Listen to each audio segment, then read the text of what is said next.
Hello मित्रांनो, मी Satyam sir आपल्या सगळ्यांचं स्वागत करत आहे आपल्या मुकेश सर चॅनलवरती. तर चला, आपण kinetic theory of gases and radiation हा चॅप्टर सुरू केलेला होता. तर आपण या चॅप्टरमध्ये आता पुढे जाऊया. आपण भरपूरसा कंटेंट असा कव्हर केलेला आहे, आयडियल गॅस इक्वेशन वगैरे वगैरे. त्यापुढेही आपण गेलो होतो थोडंसं. आता आपण आज पुढच्या टॉपिकवरती जात आहोत. पुढचा टॉपिक आहे मीन फ्री पाथ. तर चला, होप सो तुम्ही मागचं सगळं रिवाईज करून आलेले असणार आहे. तर चला, आपण पुढच्या टॉपिकवरती जाऊया. नेक्स्ट टॉपिक आहे मीन फ्री पाथ. आता हे मीन फ्री पाथ असतं काय हे आधी समजून घ्या. सगळ्यात आधी एक कंटेनर आहे माझ्याकडे. त्या कंटेनरमध्ये गॅसचे खूप सारे मॉलिक्युल्स असतील. एक कंटेनर आहे, त्या कंटेनरमध्ये गॅसचे खूप सारे मॉलिक्युल्स असतील. मला सांगा, एक कंटेनरमध्ये जे मॉलिक्युल्स इकडं तिकडं फिरत असतात, तर ते मॉलिक्युल्स जेव्हा इकडं तिकडं फिरतात तर ते ऑब्व्हियसली काय होणार, एक दुसऱ्यासोबत कोलिजन करत असतील. ऑब्व्हियसली काय करत असतील, एक दुसऱ्यांसोबत कोलिजन करत असतील. आणि जे काय कोलिजन ते करतात ते कोलिजन म्हणजे परफेक्टली इलॅस्टिक कोलिजन असतं. परफेक्टली इलॅस्टिक कोलिजनचा अर्थ काय आहे? परफेक्टली इलॅस्टिक कोलिजनचा अर्थ आहे की त्या कोलिजनमध्ये कायनेटिक एनर्जी सुद्धा कन्झर्व होणार आणि त्या कोलिजनमध्ये मोमेंटम सुद्धा कन्झर्व होणार. सो त्याचप्रमाणे आता जेव्हा कोलिजन होतं, समजा मी हा जर मॉलिक्यूल पकडला, हा मॉलिक्यूल जर मी पकडला, तर हा मॉलिक्यूल इथं जाणार म्हणजे याचं पहिलं कोलिजन झालं, इकडे गेला म्हणजे याचं दुसरं कोलिजन झालं. तर मला सांगा, हे दोन कोलिजन जेव्हा झाले त्या दोन कोलिजनमध्ये त्यांनी काही ना काही डिस्टन्स ट्रॅव्हल केलं असणार आहे. म्हणजे हे काही डिस्टन्स समजा x1 झालं, समजा हे डिस्टन्स x1 झालं आणि हे डिस्टन्स x2 झालं. तर ह्या जर दोन डिस्टन्सचा जर मी ॲव्हरेज घेतलं तर ह्या ॲव्हरेज घेतलेल्या पॉईंटला मी म्हणतो मीन फ्री पाथ. काय म्हणतो मी? मीन फ्री पाथ. आता इतकं सोपं नाही आहे जसं सांगितलंय तसं. मीन फ्री पाथ म्हणजे याची डेफिनेशन काय असते? याची डेफिनेशन असते मीन फ्री पाथची. बघा, हे the mean free path is average distance travelled by moving particle between successive collisions which modifies direction or energy or particle properties. म्हणजेच जेव्हा गॅसचा मॉलिक्यूल ट्रॅव्हल करतो एका कंटेनरमध्ये, तर बॅक टू बॅक त्याचे जेव्हा दोन कोलिजन होतात, तर त्या बॅक टू बॅक दोन कोलिजनमध्ये त्यांनी काही डिस्टन्स ट्रॅव्हल केलेलं असतं. त्या डिस्टन्सचं ॲव्हरेज म्हणजे आपण त्याला मीन फ्री पाथ म्हणतो. म्हणजेच आपण त्याला काय म्हणतो? मीन फ्री पाथ म्हणतो. ठीक आहे. आता मीन फ्री पाथ जे असतं ना, त्या मीन फ्री पाथला आपण लॅम्बडाने डिनोट करतो. कशाने डिनोट करतो? लॅम्बडाने. लॅम्बडा म्हणजे काय असतं? मीन फ्री पाथ. आता हे लॅम्बडा म्हणजे वेवलेंथ वगैरे ते वेव्सवाल्या सेक्शनमध्ये असतं. इथं आपण त्याला मीन फ्री पाथ म्हणतो लॅम्बडाला. ठीक आहे. आता लॅम्बडाचा एक फॉर्म्युला असतो. तो फॉर्म्युला मी तुम्हाला एकदम आरामात सांगतो. आधी तो फॉर्म्युला सगळ्यात आधी समजून घ्या. एकदम चांगला असा सोप्पा असा फॉर्म्युला आहे त्याचा. तर तो फॉर्म्युला आपण आधी बघूया. Just wait a second. बघा, चला. आता तो फॉर्म्युला काय असतो? लॅम्बडाचा फॉर्म्युला असतो lambda is equals to 1/√2 pi into n into D square. आता हा खूप इम्पॉर्टंट फॉर्म्युला आहे. ह्या फॉर्म्युल्यामध्ये काहीसे मॉडिफिकेशन्स पण आपण करणार आहोत. आता बघा, याच्या आधीपर्यंत आपण जे काय बघितलंय ते आपण नंबर ऑफ मोल्स वगैरे म्हणून ओळखलं जातं. पण काही गरज नाही आहे. ते number of moles small N असतं. आपल्याकडे इथं पण स्मॉल एन आहे, पण हे काय तुमचं नंबर ऑफ मोल्स नाही आहे बाळांनो. हे काय तुमचं नंबर ऑफ मोल्स नाही आहे. बघा, इथं सांगतो लॅम्बडा तर माहिती आहे. डी म्हणजे असतं diameter of gas molecule.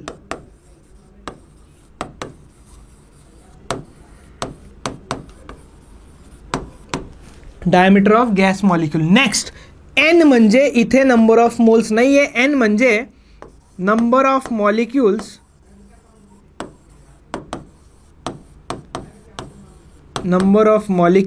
Per unit volume असा आहे. Number of molecules per unit volume असा आहे. याचा अर्थ एक होतो नंबर ऑफ मॉलिक्युल्स म्हणजे एन आणि पर युनिट व्हॉल्यूम म्हणजे व्ही. आता मी तुम्हाला पहिल्याच लेक्चरमध्ये होप्सो नोटेशन सांगितले होते, ते तुम्हाला कळाले असणार आहे लास्ट लेक्चर्समध्ये. स्मॉल एम म्हणजे एका पार्टिकलचं मास, कॅपिटल एम म्हणजे पूर्ण गॅसचं मास, स्मॉल एन म्हणजे नंबर ऑफ मोल्स असतं. फक्त या फॉर्म्युल्यामध्ये केटीजीमध्ये स्मॉल एन म्हणजे नंबर ऑफ मोल्स नाही आहे. ठीक आहे. कॅपिटल एन म्हणजे नंबर ऑफ मॉलिक्युल्स असतं आणि व्ही म्हणजे व्हॉल्यूम. तर याच कॉन्सेप्टला आपण नंबर डेन्सिटी नावाने सुद्धा ओळखतो. कोणत्या नावाने ओळखतो? Number density. आता आयडियल गॅस इक्वेशनचे मी तुम्हाला 3 फॉर्मॅट सांगितले होते. तिन्ही फॉर्मॅट होप्सो तुम्हाला लक्षात असतील. आपण क्वेश्चनवरती जाणार आहोत. क्वेश्चनवरती नंतर जाऊयात. आपण पहिले त्या फॉर्म्युल्याला मॉडिफाय करू. काय फॉर्म्युला आला आता? 1/√2 पाय n इंटू डी स्क्वेअर. ठीक आहे. आता थोडंसं लक्ष द्यायचं आहे तुम्हाला. एन म्हणजे मी काय म्हटलं तुम्हाला? Number of molecules per unit volume. ठीक आहे. एक फॉर्म्युला हा होता. नेक्स्ट सेकंड आयडियल गॅस इक्वेशनचा फॉर्मॅट काय होता, PV is equals to NKBT. ठीक आहे, तर इथं मी N/V ला काय लिहू शकतो, इथं मी N/V ला लिहू शकतो P/KB इंटू टी. काय लिहू शकतो, P/KB इंटू टी.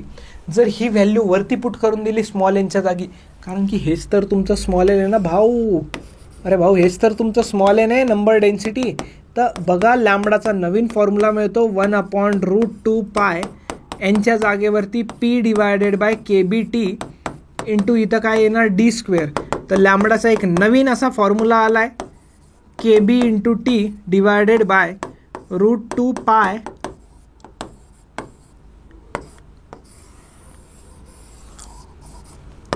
हा एक फॉर्म्युला आणि हा एक फॉर्म्युला. हे दोन फॉर्म्युला आहेत मीन फ्री पाथचे. ऑब्व्हियसली मीन फ्री पाथच्या युनिट वगैरेबद्दल आपण डिस्कस जर केलं तर unit of lambda mean free path मीटरच येणार, कारण की ते डिस्टन्स आहे ना बाळा. अरे बाळा, ते डिस्टन्स आहे ना. आणि डायमेन्शन्स काढायच्या झाल्या तर डायमेन्शन्स पण खूप सोप्या आहे याच्या काढायला. डायमेन्शन्स याचे येणार M0, L1 आणि T0. संपला विषय. हे काय झालं तुमचं, हे झालं तुमचं मीन फ्री पाथबद्दलचं डिस्कशन. आता आपण थोडंसं पुढं जाऊया. मीन फ्री पाथमध्ये हे दोनच फॉर्म्युले थोडेसे जास्त इम्पॉर्टंट असतात, हेच दोन आहेत त्याचे. तर आता आपण याच्यावरती ना थोडंसं क्वेश्चन बघू आणि क्वेश्चनला आपण एकदम चांगल्या प्रकारे असं सॉल्व्ह करूया. ठीक आहे, चला तर पुढं जाऊया आपण. काय म्हणतोय बघा क्वेश्चनमध्ये, obtain the mean free path of a nitrogen gas at 0 degree Celsius. Given data लिहायचा आहे आपल्याला, ब्रॅकेटमध्ये लिहिलेलं मिळणार आहे. क्वेश्चन कोणता आहे, HSC बोर्डचा जर क्वेश्चन असेल न्यूमरिकल तर 100% आपण गिवन डेटा लिहून स्टेप बाय स्टेप सॉल्व्ह करू. CET नीट आणि JEE सुद्धा आपण क्वेश्चन्स याच व्हिडिओजमध्ये बघतोय, तर त्याच्यातला जर क्वेश्चन असला तर आपण त्याला ट्रिक्सनी बघू. ठीक आहे, चला. टेम्परेचर किती दिलेलं आहे, 0 डिग्री सेल्सिअस. टेम्परेचर सेल्सिअसमध्ये कधीच नाही ठेवायचं, त्याला केल्विनमध्ये कन्वर्ट करून टाकायचं. नेक्स्ट नायट्रोजन गॅस म्हटले, नायट्रोजन म्हणजे N2 म्हटलंय. ठीक आहे, प्रेशर दिलंय 1 ATM म्हणजे P is equals to 1 ATM. याला जर न्यूटन पर मीटर स्क्वेअरमध्ये कन्वर्ट करायचं आहे तर into 10⁵ newton per metre square घ्यावं लागणार. Next the molecules diameter of nitrogen is. Diameter किती दिलेली आहे, 324 PM. PM म्हणजे का, प्राईम मिनिस्टर का, अरे बबड्या, PM म्हणजे पिकोमीटर. PM म्हणजे पिकोमीटर. ठीक आहे,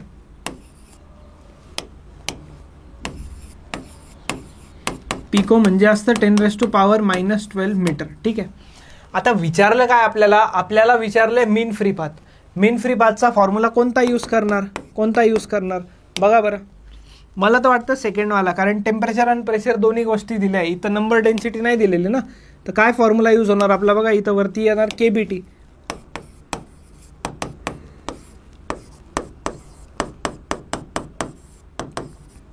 बरोबर. आता याचं कॅल्क्युलेशन पण आपण एकदम उत्तमरित्या करणार आहोत, डोंट वरी. KBची व्हॅल्यू तुम्हाला लक्षात असली पाहिजे, मी सांगितलेली आहे तुम्हाला.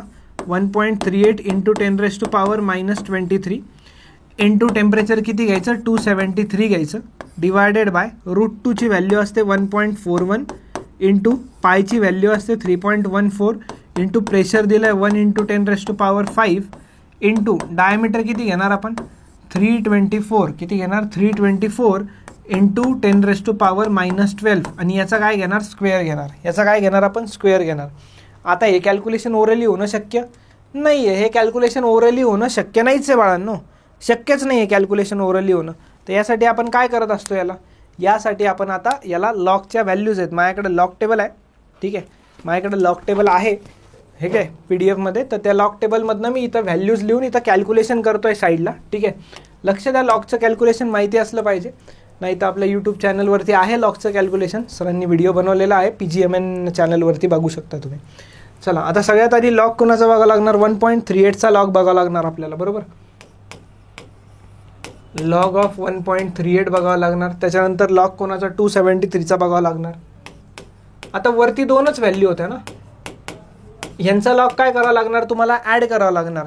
आणि त्याच्यानंतर त्याच्यातनं ह्या किती व्हॅल्यू आहेत, या 3 व्हॅल्यू आहेत. या 3 व्हॅल्यूंचा लॉग काय करावं लागणार तुम्हाला, सबट्रॅक्ट करावा लागणार. कोणाचा, 1.41चा लॉग सगळ्यात आधी, लॉग ऑफ 1.41. आता याला 1.414 पण लिहू शकता तुम्ही, एक्झॅक्ट लॉगनीच करतोय आपण. तर मायनस लॉग ऑफ 3.14 आणि मायनस याला 2 टाइम्स घ्यावा लागणार तुम्हाला लॉग ऑफ 324. का बरं असं करावं लागतं याला माहिती आहे का? अरे इथं हे पॉवर 2 आहे ना, पॉवर 2 असला आता लॉगच्या प्रॉपर्टीज तुम्हाला माहिती असल्या पाहिजे बाळांनो. कॅरी लिहून घेऊ आपण प्रत्येक व्हॅल्यूचा आधी. कॅरी लिहून घेऊ. याचा कॅरी येतो 0, याचा कॅरी येतो 2, याचा कॅरी येतो 0, याचा कॅरी येतो 0 आणि याचा कॅरी येतो 2. आता यांच्या व्हॅल्यूज लिहाव्या लागतील आपल्याला. लॉग 138 1.3 13 1399. ओके. नेक्स्ट 273 27च्या 3 मध्ये 4362. ठीक आहे. आणि 1.414चा 1504 31चा 4 मध्ये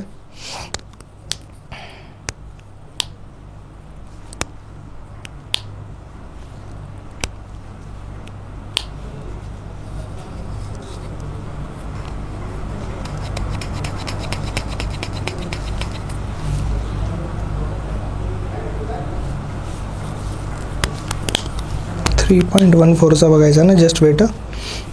4972. ठीक आहे. आणि याला 2नी मल्टिप्लाय करावं लागणार आहे. 2नी मल्टिप्लाय करून याचं 2नी मल्टिप्लाय करूनच लिहावं लागेल डायरेक्ट कॅरी. याचा कॅरी डायरेक्ट 2नी मल्टिप्लाय करूनच लिहावं लागेल आपल्याला. थांबा मी कॅल्क्युलेट करून सांगतो तुम्हाला.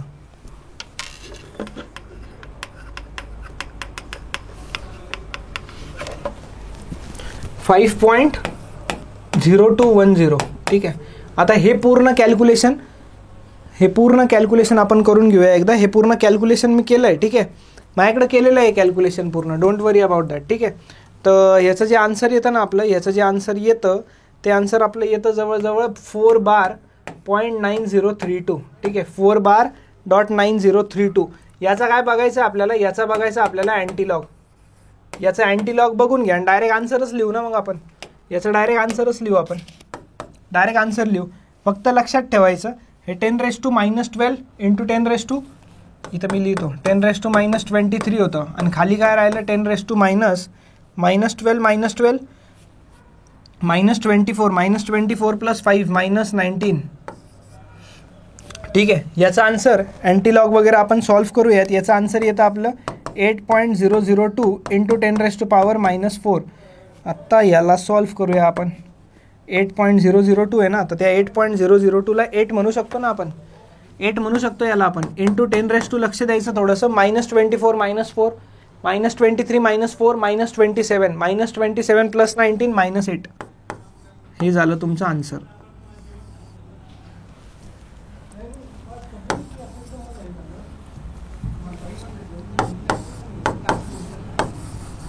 हे झालं तुमच्या क्वेश्चनचा आन्सर. क्लिअर. पूर्ण डिटेलमध्ये या क्वेश्चनला आपण सॉल्व्ह केलं आहे. इकडं आपण लॉगचं कॅल्क्युलेशन लिहिलं आहे. स्पेशल लॉगचं कॅल्क्युलेशन आहे तिकडं. ठीक आहे. तर चला बढ़ते आगे बाई. फिर पुढं जाऊयात मग. आता एक क्वेश्चन होमवर्क दिला पाहिजे ना, बरोबर का? दिला पाहिजे का नाही दिला पाहिजे एक क्वेश्चन होमवर्क? काय वाटतं तुम्हाला? बघतो होमवर्क क्वेश्चन मिळाला तर देऊन टाकेल तुम्हाला. ठीक आहे. Don't worry. चला पुढे जाऊयात. अच्छा, CET 2023 एकदम latest question. If the pressure in a close vessel is reduced by drawing out some gas.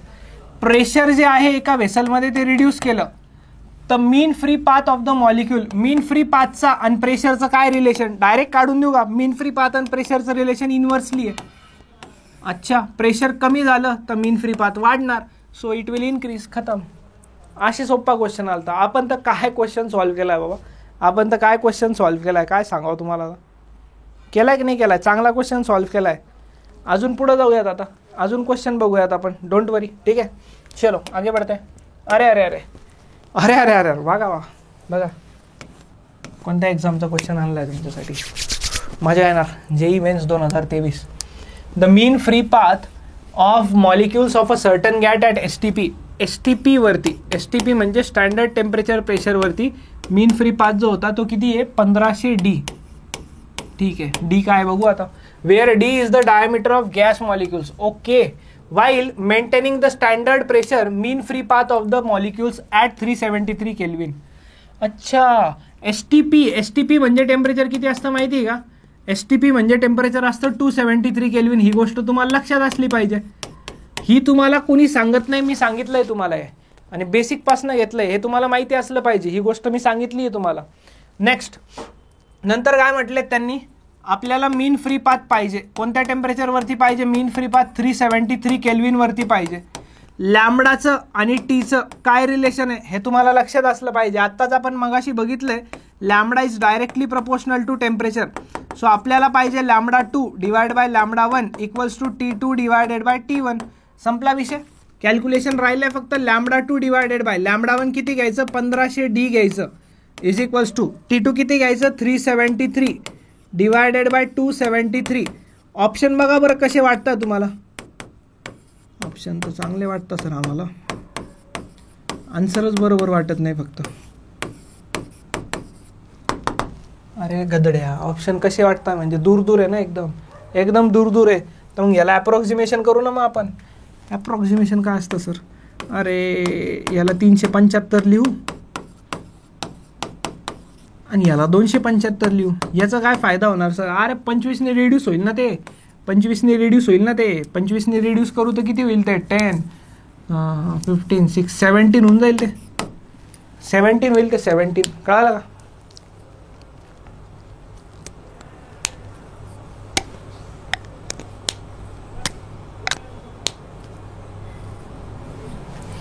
Fifteen तेच म्हटलं काय गडबडलंय, त्यामुळं थांबलो होतो मी थोडंसं. 15 आणि ह्याला जर केलं तर हे 1 1 11. आता बघा बरं कसं सोपं झालं. 15 × 1500 D डिवायडेड बाय 11. आन्सर कसं जवळजवळ मिळतं. 15 × 15 किती असतं? 15चा स्क्वेअर सांगा. 15चा स्क्वेअर 225. अरे काय होत आहे? 225. ठीक आहे, 225 आणि हे 20 D डिवायडेड बाय 11. आता 11चा टेबल येत असेल ना. 11 2 जा 22 नंतर 0 20 20 20 20 म्हणजे आता पुढं सॉल्व करू का अजून? ठीक आहे. 11 2 जा 0 50 50 म्हणजे हे किती येणार? 4. किती उरलं? 60 म्हणजे येणार 5 D 2045 D. म्हणजे याच्या जवळजवळ ऑप्शन कोणता आहे आपला? ऑप्शन बी. याच्या जवळजवळ कोणतं ऑप्शन आहे? ऑप्शन बी. याच्यापेक्षा जवळ किती नेऊ आता?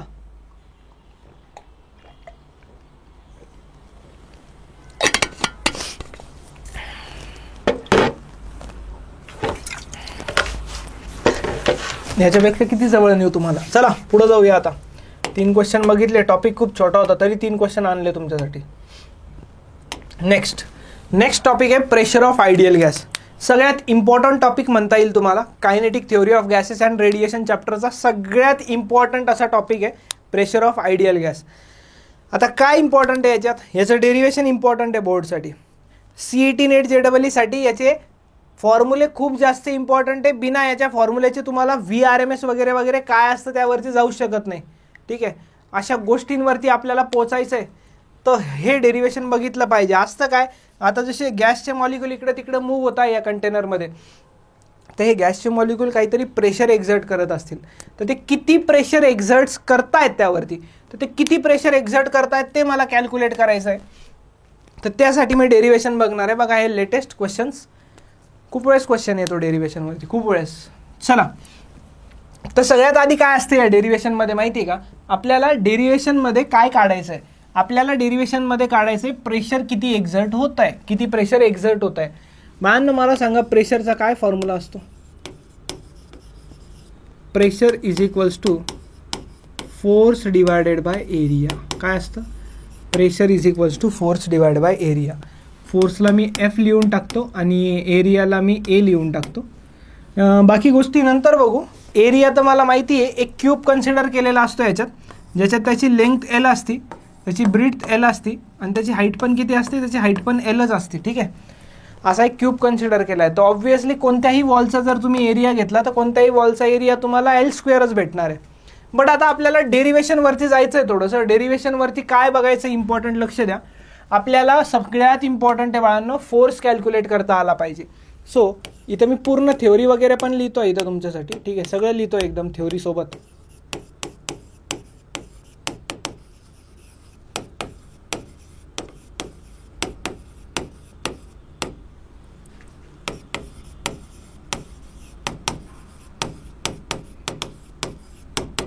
According to Newton's law of motion, F is equals to आपल्याला माहिती असतं काय असतं, F is equals to D P divide by D T, D P divided by D T. Okay, तर मी D P is equals to काय लिहू शकतो, एफ इंटू डी टी लिहू शकतो, एफ इंटू काय लिहू शकतो, डी टी लिहू शकतो.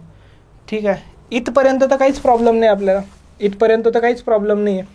मला सांगा आता एफ कसं लिहायचं, काय लिहायचं, किंवा F equals to D P by D T राहू दिलं तरी चालतं, काही प्रॉब्लेम येणार नाही त्याच्याने तुम्हाला.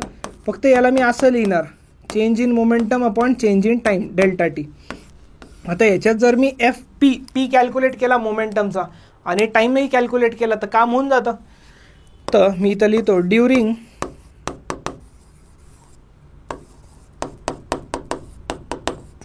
कोलिजन ऑफ गॅस मॉलिक्यूल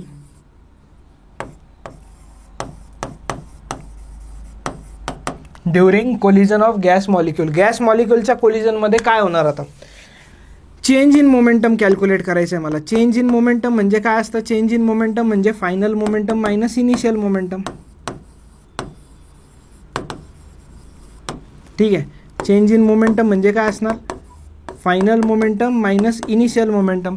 आता मला सांगा फायनल मोमेंटम इनिशियल मोमेंटम घ्यायचं कसं, इथंच कॅल्क्युलेशन करून देतो थोडंसं. समजा ही माझी वॉल आहे, ही माझी वॉल आहे आणि हा पार्टिकल आहे ज्याचं मास एम आहे. मी एकच पार्टिकल कन्सिडर करतोय म्हणून त्याचं मास स्मॉल एम घेतोय. ठीक आहे, तर हा जर पार्टिकल इकडे ट्रॅव्हल करतोय एक्स डिरेक्शनमध्ये व्ही एक्स स्पीडनी, तर इथं कोलाईड झाल्यावरती तो परत इकडे येणार आहे आणि तो तिथं कोलाईड झाल्यावरती परत इकडे येणार आहे. तर तो किती स्पीडनी किती व्हेलॉसिटीने इकडे येणार आहे, अरे व्ही एक्सनीच येणार आहे. आपलं जे कोलिजन असतं ते कायनेटिक एनर्जी कन्झर्व करणार आहे, perfectly elastic collision.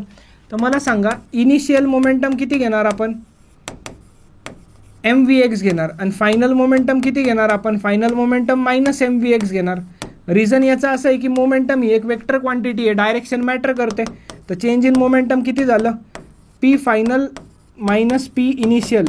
P final किती घेणार मी, पी फायनल घेणार मायनस 2 एम व्ही एक्स. थोडंसं डेरिवेशन मोठं वाटू शकतं, 2 एम व्ही एक्स नाही M V x.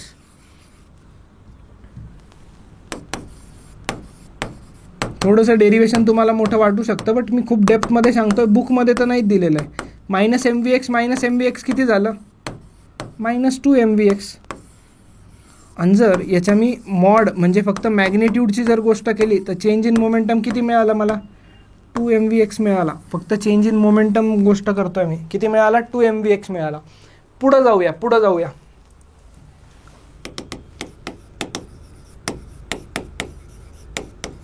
Time taken by a particle during 2 successive collisions.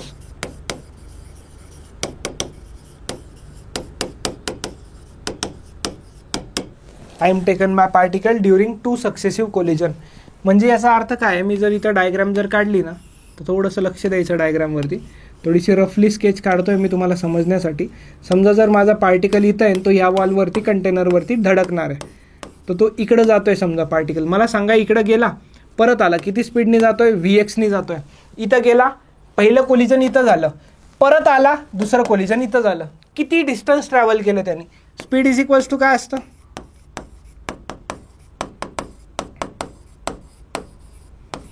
Distance upon time. बरोबर, मला टाईमशी घेणं देणं आहे, तर टाईम काय असेल माझं, डिस्टन्स डिवायडेड बाय स्पीड. बरोबर, काय असणार, डिस्टन्स डिवायडेड बाय स्पीड असणार. याच्यात तर काहीच डाऊट नाही.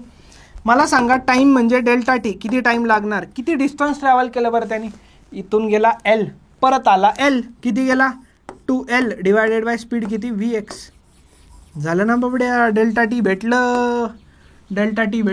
मग काय करायचं आता पुढं, डेल्टा टी भेटलं तर बघा एफ इक्वल्स टू काय होतं, delta P by delta T होतं. तर डेल्टा पी तर माझं आलं ना 2 एम व्ही एक्स आलं, आणि हे किती आलं माझं delta T, 2L divided by V x आलं. तर इथं 2 कॅन्सल होऊन जाणार. एफ किती मिळणार मला, एफ मिळणार मला M into V X square divided by L, M into V X square divided by L. But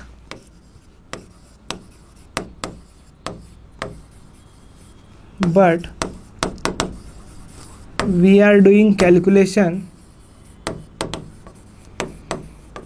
for one particle.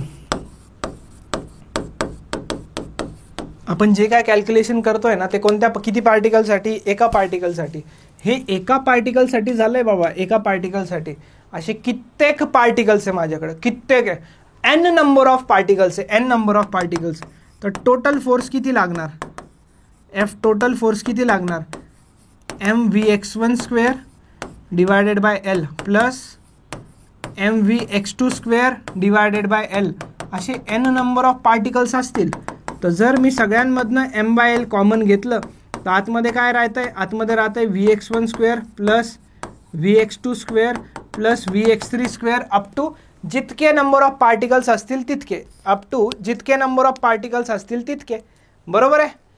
हां सर, गोष्ट तर बरोबर आहे सर तुमची, बरोबर, सगळं बरोबरच सांगणार. तर आता कुठं गाडी अडली तुमची?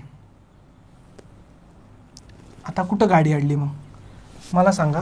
एफची गोष्ट झाली तुमची, एफ आलं तुमचं, एफ आलं तर पीमध्ये पुट करू शकतो ना आपण. हे एफ पीमध्ये, ह्याच्यात प्रेशरमध्ये पुट करू शकतो ना आपण. ते प्रेशर इज इक्वल्स टू काय असतं? आता जे पी येईल ते प्रेशर असेल, ठीक आहे. प्रेशर इज इक्वल्स टू काय होतं? फोर्स बाय एरिया होता ना. आता जे पी येणार आहे तर ते प्रेशरचं पी येणार आहे. फोर्स किती घेणार मी? एरिया किती घेणार ते इथं सांगतो. आधी स्टार्टिंगला सांगितलं तुम्हाला, प्रत्येक वॉलचा एरिया L² घेणार. तर मी इथं काय घेणार? m डिवायडेड बाय हे L² एरियाचं इंटू L. इथून जे लिहितोय ना तर ते आत्ताचं जे लिहिलेलं आहे ते लिहितोय vx1 plus vx2 plus vx3 up to so on. L² into L काय होऊन जाईल? L³ होऊन जाईल. तर इथं काय होऊन जाईल? m divided by L³ into vx1 plus vx2 up to so on. Okay. थोडंसं पुढं जातो, थोड्याशा बेसिक कॉन्सेप्टवरती तुम्हाला मी मूव्ह करतो. क्वेश्चनवरती तर जाऊया. क्वेश्चनला थोडा वेळ आहे अजून डेरिवेशन चांगलंसं करायचं आहे आपल्याला.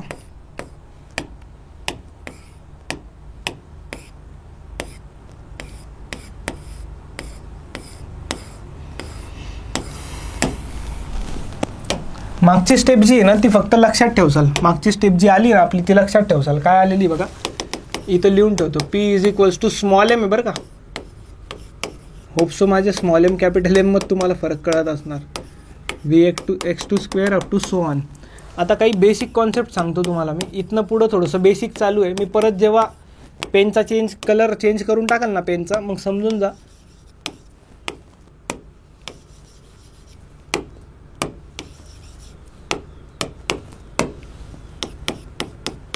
व्हाईट पेननी पूर्ण बेसिक लिहितो मी, ठीक आहे.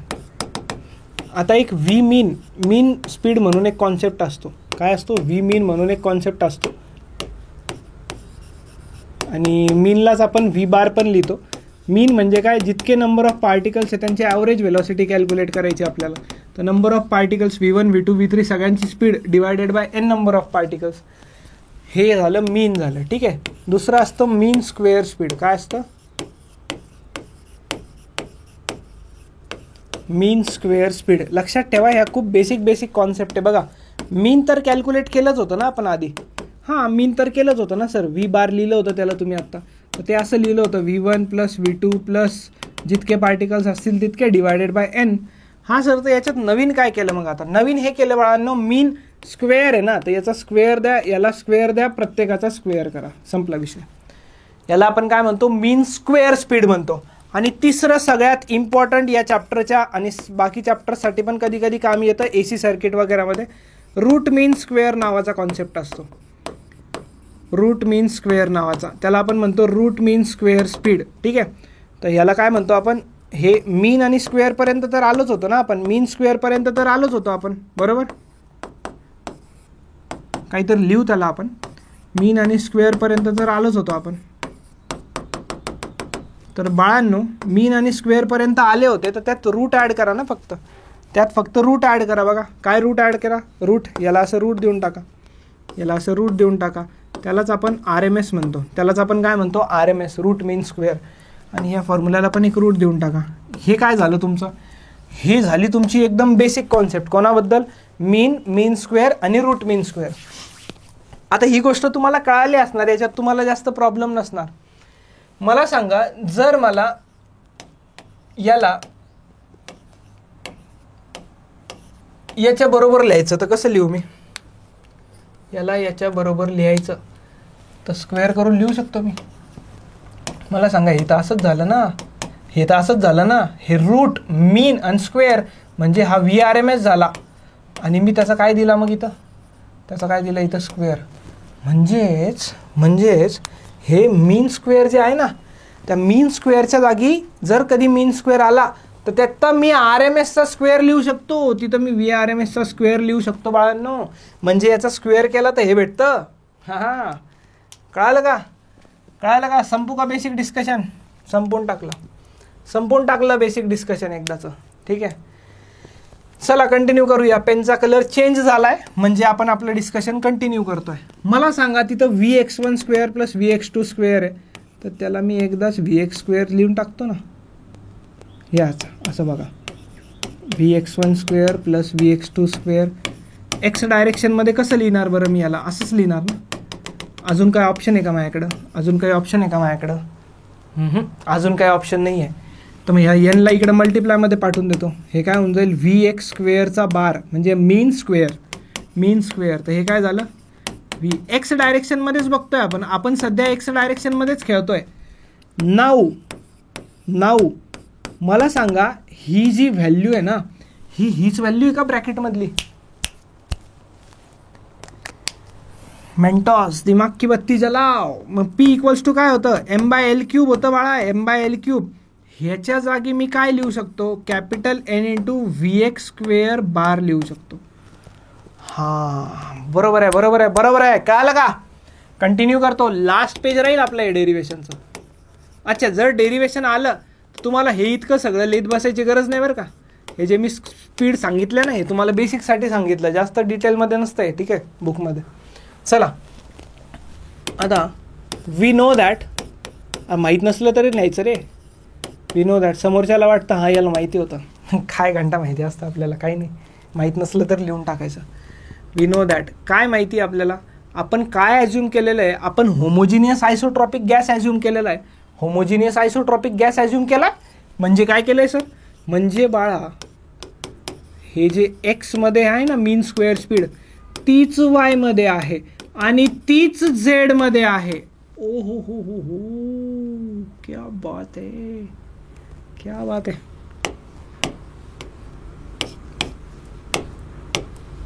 ह्याला आपण असं लिहावं लागेल मीन स्क्वेअर स्पीडला. आणि आता लिहित होते का VX square VY square bar is equals to VZ square bar आहे. बरोबर आहे का? कळालं का तुम्हाला थोडंसं? तर मला सांगा, इथं V स्क्वेअर बारला मी काय लिहिणार, VX स्क्वेअर बार प्लस VYला पण VX स्क्वेअर बार प्लस VZला पण VX स्क्वेअर बार. तर हे किती झालं, V square bar is equals to 3VX square bar. Okay, तर जिथं कुठं VX स्क्वेअर बार दिसेल त्याला मी V स्क्वेअर डिवायडेड बाय 3 लिहिणार. मला सांगा, हे V स्क्वेअर बार म्हणजे काय?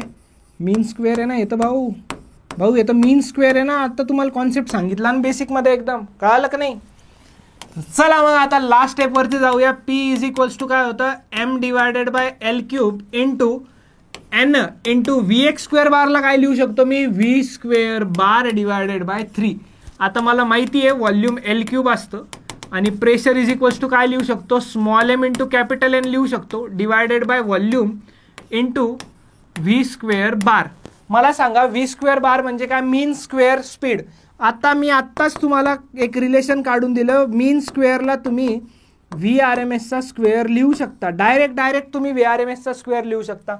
अँड ऑल्सो एका पार्टिकलचं मास m होतं, त्याला जर मी कॅपिटल N नी मल्टिप्लाय करतोय नंबर ऑफ पार्टिकल्सनी, तर हे मला पूर्ण गॅस सॅम्पलचं मास नाही देणार का? तो मला काय देणार, तो मला पूर्ण गॅस सॅम्पलचं मास देणार आहे. तर पूर्ण गॅस सॅम्पलचं मास देतोय तर P is equals to capital M divide by V. इथं 3 लिहायचं राहिलं आणि इथं 1/3 तसंच ठेवतो. याच्या जागेवर मी VRMSचा स्क्वेअर सुद्धा लिहू शकतो. मी आत्ताच तुम्हाला थोड्या वेळा आधी प्रूफ करून दाखवलंय. आणि मास बाय व्हॉल्यूम काय असतं, डेन्सिटी. तुम्हाला सांगा 1/3 इंटू हे रो आणि हे काय झालं, VRMSचा स्क्वेअर. हे कोणतं डेरिव्हेशन झालं तुमचं, प्रेशर ऑफ आयडियल गॅसचं. डेरिव्हेशन छोटंसं होतं आहे की नाही, थोडं छोटं होतं डेरिव्हेशन, पण हा फॉर्म्युला इतका जास्त इम्पॉर्टंट आहे की या फॉर्म्युल्याने तुम्हाला खूप साऱ्या गोष्टी माहिती पडणार आहे. अच्छा, असं नाही की हाच फॉर्म्युला इम्पॉर्टंट आहे, इथंही थोडं मॉडिफिकेशन करू शकत होतो आपण. m into N by V लिहू शकतो याला मी, आणि याला VRMSचा स्क्वेअरसुद्धा लिहू शकत होतो. पण हे मॉडिफिकेशन काही इतकं काम येत नाही आपल्याला. 3 राहीलच का परत? 3ला कायच करावं लागला, मुर्दा पडला त्याचा, राहायलाच लागले. कळालं का? अरे बाबड्या, कळालं का डेरिव्हेशन? खतरनाक डेरिव्हेशन वाटलं का? काहीच नाही केलं आपण. सगळ्यात आधी काय केलं, मोमेंटम कन्झर्वेशन वगैरे बघितलं. मोमेंटम कन्झर्वेशन वगैरे होतं आहे म्हणजे MVXनी जातो आहे, -MVXनी येतो आहे, तर चेंज इन मोमेंटम -2 MVX घेतला. त्याला आपण मॉड लावून दिला. त्याला मॉड लावल्यावरती delta P, mod of delta P is equals to 2 MVX आलं.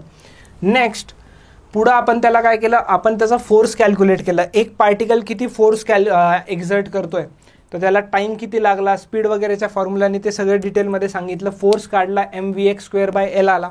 एक पार्टिकलचा आला ना, सगळ्या पार्टिकल्सचा असला तर ॲड करावं लागेल. So pressure equals to force by एरियामध्ये सगळ्या पार्टिकल्सचा फोर्स मी काय केला, सगळ्या पार्टिकल्सचा फोर्स मी ॲड केला. त्यानंतर सगळ्या पार्टिकल्सचा फोर्स ॲड केल्यावर मी काही तुम्हाला बेसिकच्या टर्मिनॉलॉजीज सांगितल्या, या व्हाईट कलरने लिहिलेल्या. या टर्मिनॉलॉजीज तुम्हाला लक्षातच असल्या पाहिजेत, याच्यावरती क्वेश्चन येतात. मी बघा, तुम्ही बघू शकता प्रिव्हियस इयरमध्ये. नंतर मी खूप बेसिक गोष्टीवरती गेलो. ह्या टर्मिनॉलॉजीज यूज केल्यावरती जे VX1² + VX2² होतं ना, तिथनं मी एक्स डायरेक्शनमध्ये त्यांची मीन कॅल्क्युलेट केली. मीन स्क्वेअर स्पीड कॅल्क्युलेट केली एक्समध्ये. अच्छा, तर मग एक्समध्ये कॅल्क्युलेट केली, वायमध्ये पण सेम घेतली, झेडमध्ये पण सेम घेतली, कारण की आपण आयडेंटिकल गॅस ॲज्युम करतोय, आयसोट्रॉपिक अँड होमोजिनियस. सो ते पुट केलं आणि मग छोटे छोटेसे एकदम बेसिक कॅल्क्युलेशन केले आणि प्रेशर ऑफ आयडियल गॅसचा फॉर्म्युला आला. आत्ता हा फॉर्म्युला मी यूज करणार आहे. ॲक्च्युली पहिल्या डेरिव्हेशनमुळे लेक्चर थोडंसं मोठं झालं आहे, तर आपण ह्या लेक्चरला इथंच थांबू. पण पुढच्या लेक्चरला मी इथनं सुरुवात करणार, आणि इथनंच सुरुवात केल्यावरती पुढं माझ्याकडं क्वेश्चन असणार बोर्डचा CETचा. त्रिपुरा 2020 हे काय सर? अरे क्वेश्चन खूप खतरनाक आहे, कोणत्या पण एक्झामचा असू द्या. CETचा पण क्वेश्चन इझी आहे. आपल्याला थोडंसं अजून ह्या फॉर्म्युल्यावरती थोडंसं पुढं जायचं आहे, अजून पुढं जायचं आहे. त्यामुळं थोडंसं थांबतो इथं, ठीक आहे. या फॉर्म्युल्याला मी कंटिन्यू करणार आहे. इथं मी लिहून टाकतो टू बी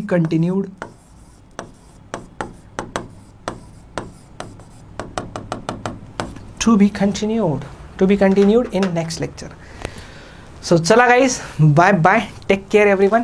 भेटूया पुढच्या लेक्चरमध्ये. मी सत्यम भंडारी इथंच थांबतो. शिकत राहा, रिवाईज करत राहा. पुढच्या लेक्चरला नक्की येताना डेरिव्हेशन 2दा लिहून आणा आणि रिवाईज करत राहा. चलो बाय, टेक केअर.